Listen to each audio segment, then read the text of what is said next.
Okay, radiator vents. So in one pipe steam radiator systems, um, the steam is carried to the radiator with a single pipe, and that same pipe returns the condensation back to eventually to the boiler. And so what they have to do is there's air in those pipes prior to the firing cycle beginning. And once the steam starts being produced at the boiler, it has to get to the radiators. Well, you don't want to have to push all that air through the radiators. So you use main venting. This is a main vent. You use main venting to clear the air, allow the air to escape out of the main without having to push all that air through the radiators. Because radiators generally you want them to vent slowly with a small vent, to let the steam balance, across all the different radiators in your house. So to do that, generally you let the radiators vent slowly, and the steam doesn't have a brain. It just goes where it's easiest to go. So if all your radiators are rather slow, then the rate that it goes into those radiators will be roughly the same. You get the idea. So I usually like Maid O Mist vents because they have this removable orifice on the top. So once you install the vent on the side of the radiator, so here's the radiator, you install the vent on there, it's a pain to have to unscrew the vent and change it out. Because if you find a room that's too hot or too cold, you want to change the rate of venting for that radiator that's in that room. And with Maid O Mist, you can just swap out these orifices so then they're stamped. So this one's stamped number 5 on it.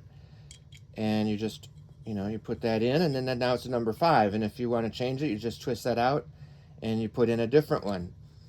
And they're the exact same names and really close to the same sizes as Gorton, which is another big name in radiator vents. So there's the 4 is the smallest, the 5 is bigger, the 6 is bigger, and then the next two are really, in my opinion, they're too large to put on radiators. That's the C and the D. And the D is basically full open, like with no orifice at all.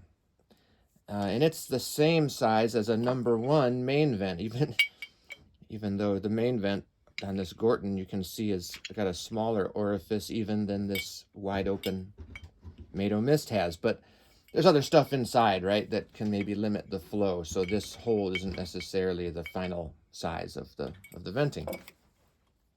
So like I said, I use Maid O Mist. They last a long time. People trash on them. They don't like them. They claim that Maid O Mist are made in China and Gorton are made in the U.S. Neither one is marked made in where, so we don't really know. And the packaging doesn't say. Now, Maid O Mist used to, and I think still says Chicago stamped on it, but that's just where the company is located. And Gorton doesn't say anything.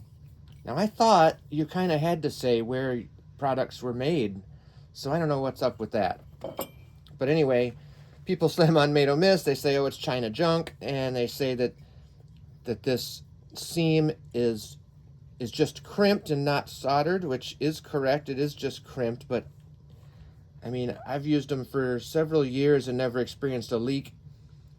I think some of the contractors, they come into a house and the vents have been there for 30 or 40 years, and they go, oh, this is junk. Well, yeah, it's been there for 30 or 40 years. I think a new Maid O Mist performs pretty well in my experience. I've used a lot of them.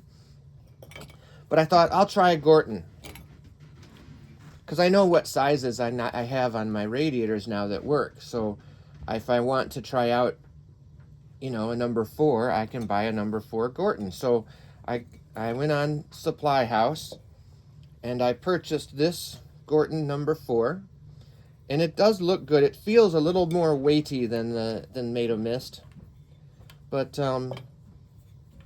it's pretty good. Of course, no changeable orifice. So here's the orifice of the Gorton number 4. If you can see it, I don't know. It's really tiny, which it should be.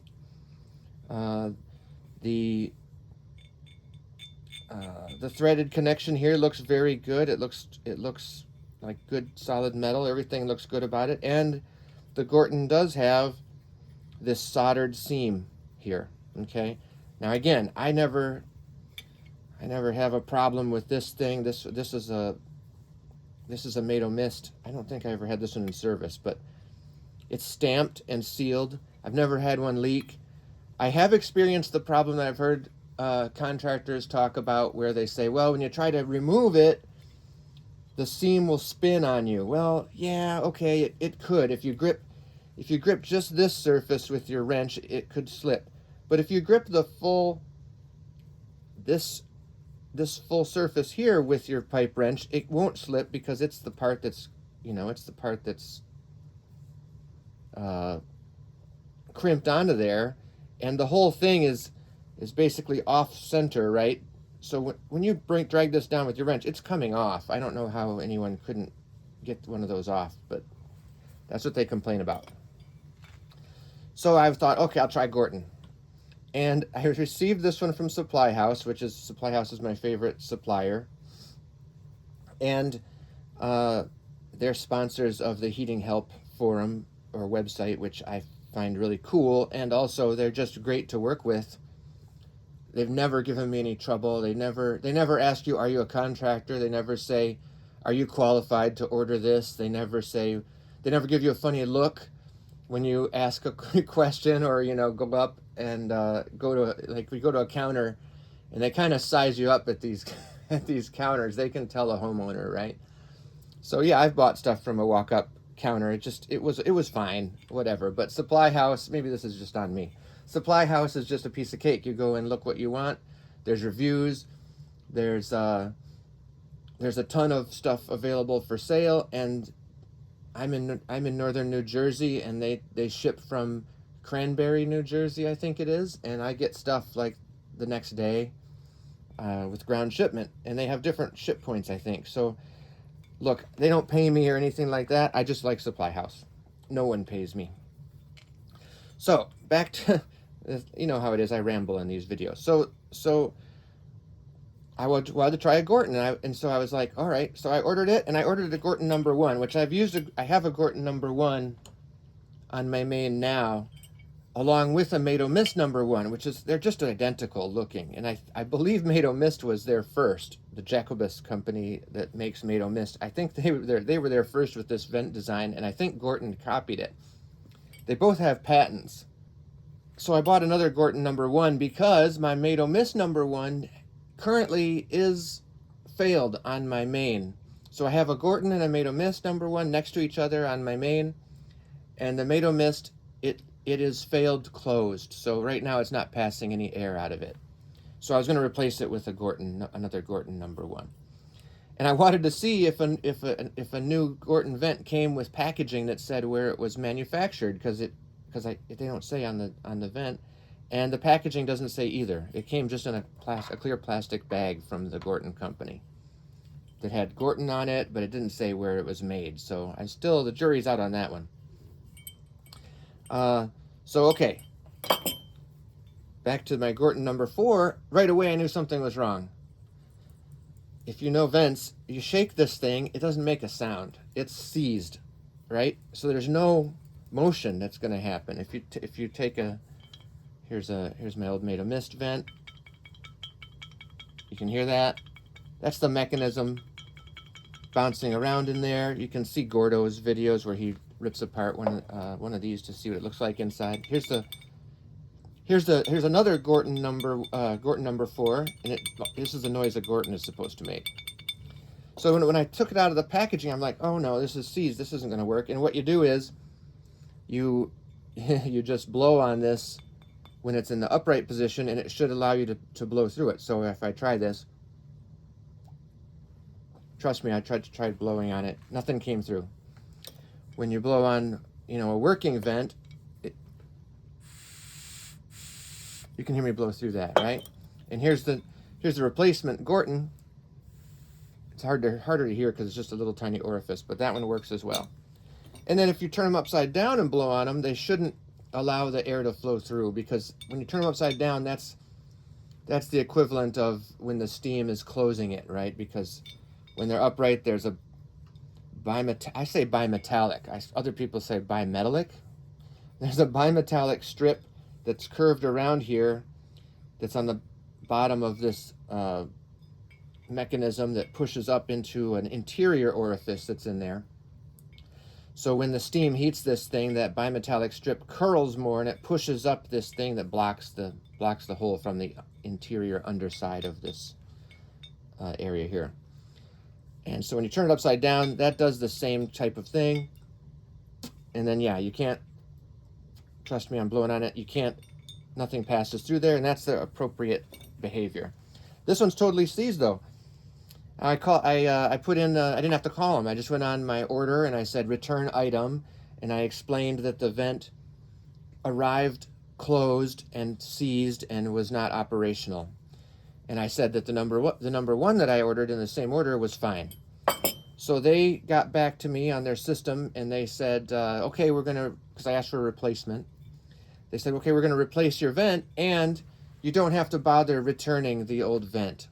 Which is something that companies do, because returns are a real pain for them. And if they trust you, you know, if you're not a jerk and cheat them, you know, if you occasionally have a failure, they'll honor that and they'll say, okay, fine, we'll send you out a new one, and you don't have to send back the old one, which gives me an opportunity to try to disassemble this thing and see what may have failed.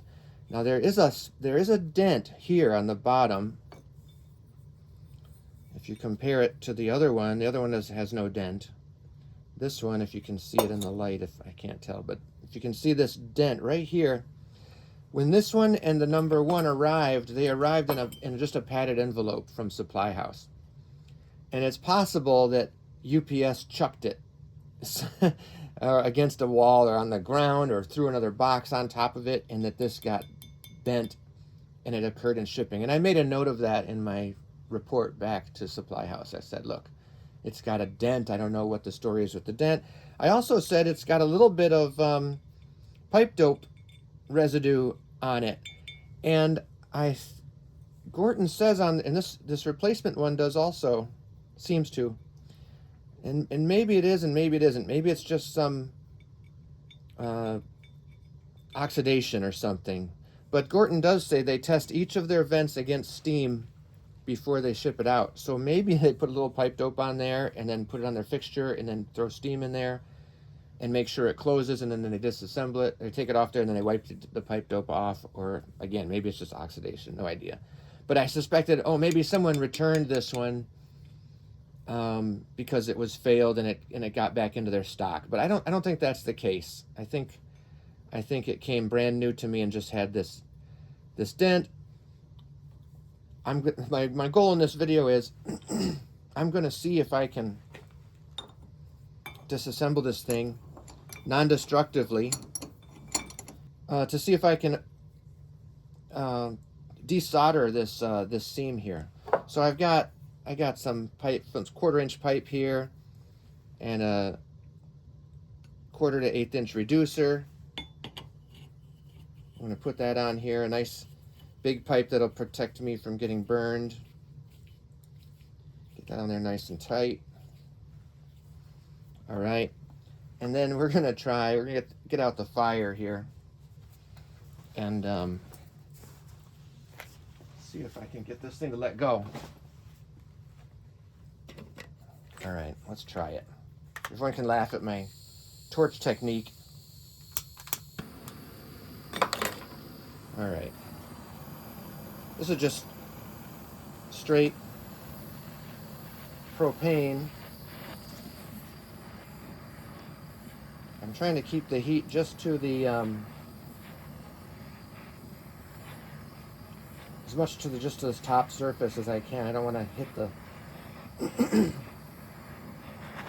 I don't want to hit the sides too much and damage the bimetallic strip. Now, Maid O Mist,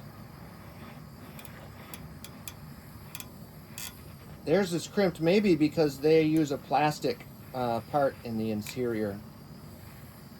I think Gorton just uses metal parts inside, and that's why they can solder this thing. So let me hit this like this.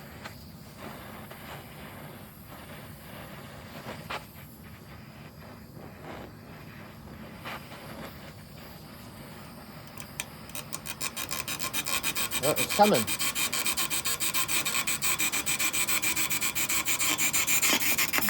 Yeah, look at that. That wasn't too bad. All right. Now, let's take a look at what the result is here. I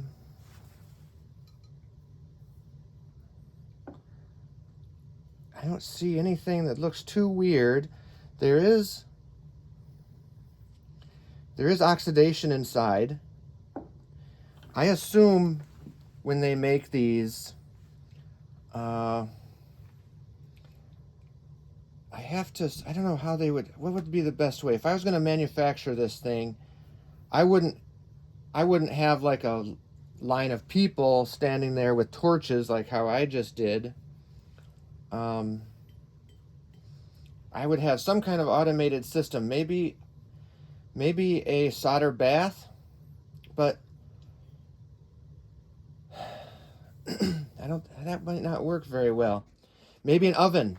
Yeah, maybe just an oven, and maybe that's why there's some oxidation in here. When this cools off, I'll show you what the inside looks like. I'm thinking an oven now that I think about it. What they could do is they could have them in like,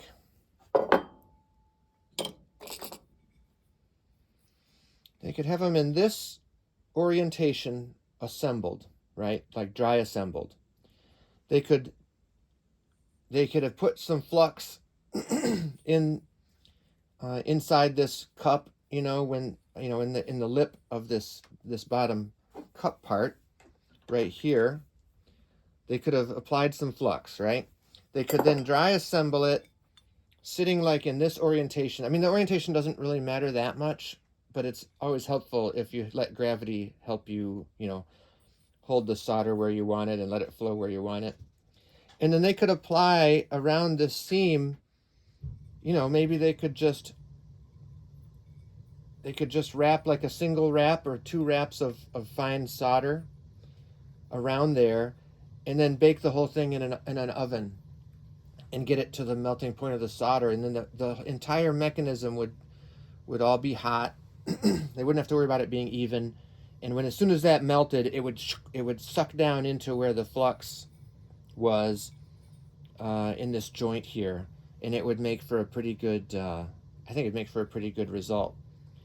And they wouldn't have to worry about any cold spots or any places like that. As long as they placed the flux correctly and had the solder where it should be, they'd be all set. They could even maybe wrap the solder around down in this. They could insert like a thread of solder around here, and then put the top piece on top of it and keep it in this orientation. So gravity just kept the solder at the bottom, at the base here, and then put it in the oven and let it do its thing. I think maybe that's how I would do it.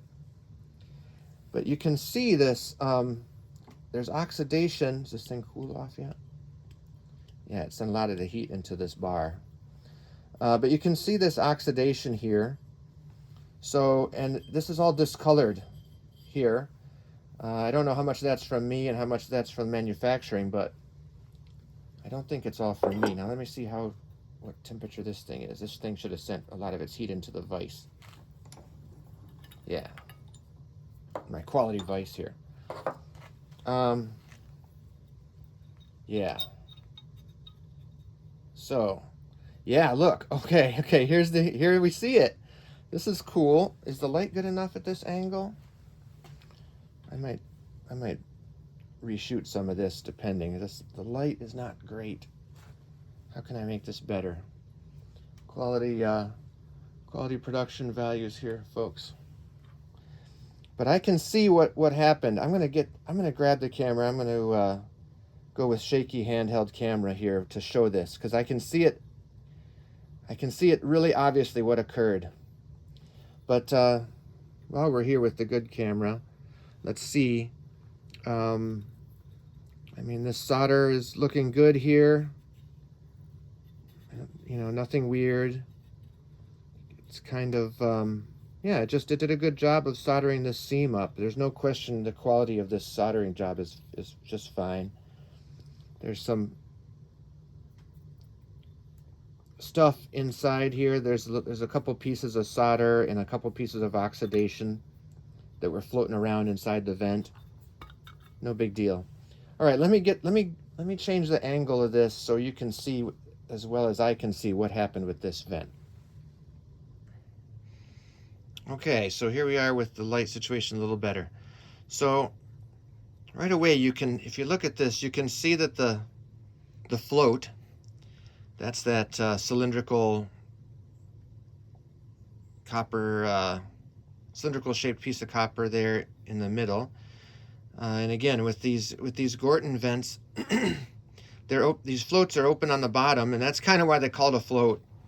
And I think this is kind of silly, but people say, you know, if water gets up into your system, right? Like if your boiler is surging or if it was overfilled, they say, all right, well, the water is going to come in at the bottom through the attachment to the radiator, and then the water is going to fill up this space, and it's going to cause the float to float because it's open at the bottom here. It's filled with air, and that will make the float rise, and the float will rise up and seal it, which will supposedly prevent water from spewing out of your radiators, right?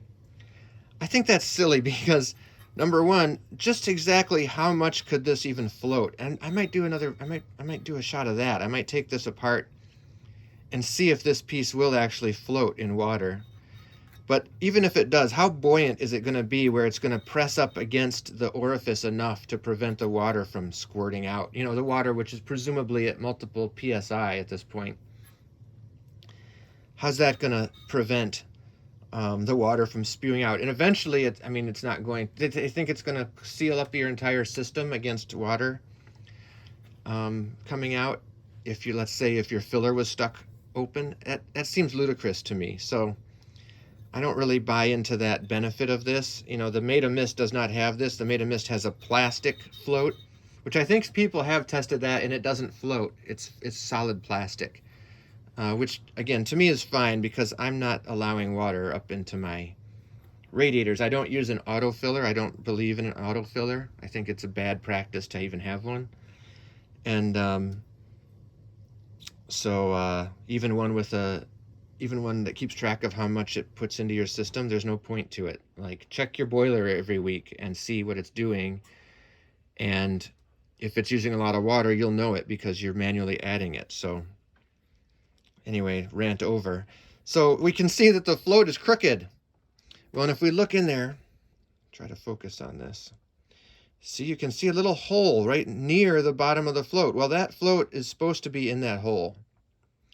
And so I think, yeah, what happened is probably during shipping, UPS chucked this thing somewhere. I mean, maybe it happened at Supply House. Maybe it happened. I can't imagine Gorton's going to throw their own vents across the room. So it probably happened somewhere in the shipping distribution process. This thing got chucked somewhere, picked up that dent right there. And when it hit, it jerked the float out of its little holder pin hole there. There's a pin that goes into the hole. So that's going to be an easy fix. I should be able to fix this and then attempt to resolder the back onto it, and I bet it'll be operational. And maybe I'll send this video to Supply House so they can know what happened. But yeah, so that mystery has been solved. The next thing I'll do is I'll test out this float theory. I'll set up a rig so I can show what it would look like if that thing was flooded with water. So we'll see how that goes. All right, the float came out super easy. I couldn't do it with one hand. I just did it with two hands. I just pressed down the strip to give myself a little slack, and then the float just came right out. The float looks good. Is it copper? I mean, it looks like copper. You can see all this weird oxidation on here. That's not from me, I don't think. I think, I don't know what, if during the soldering process, if the flux probably starts to boil inside the vent and starts to splatter around inside there, I would guess. And it looks like it just splashes everywhere. I kind of don't like that it seems to splash all the way up here into the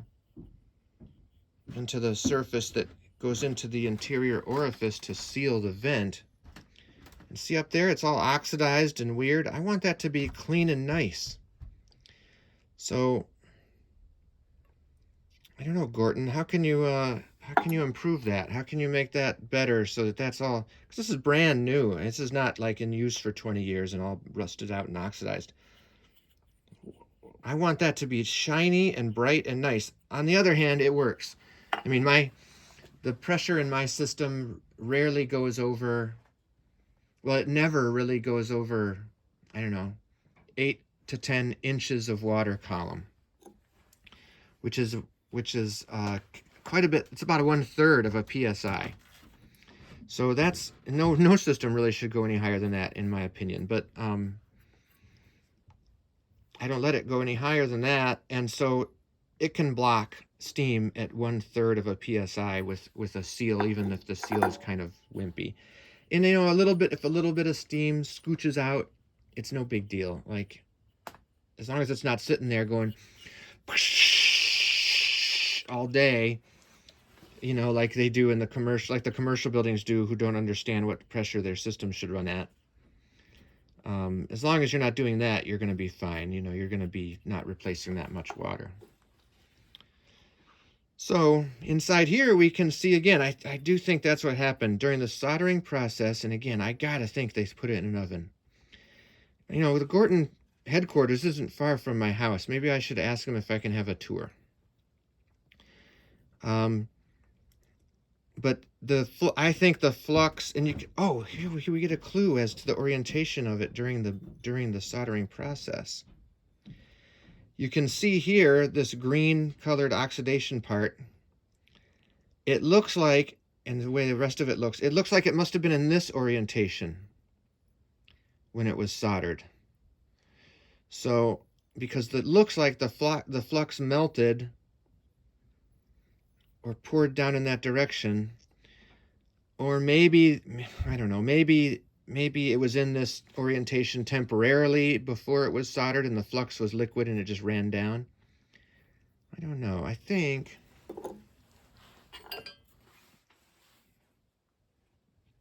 I don't know if I see splashes up here. It's hard to tell, and it doesn't really matter too much anyway. I'm just really curious, but I think it was in this orientation. So this is the front of the vent. I think it was lying like this when it was soldered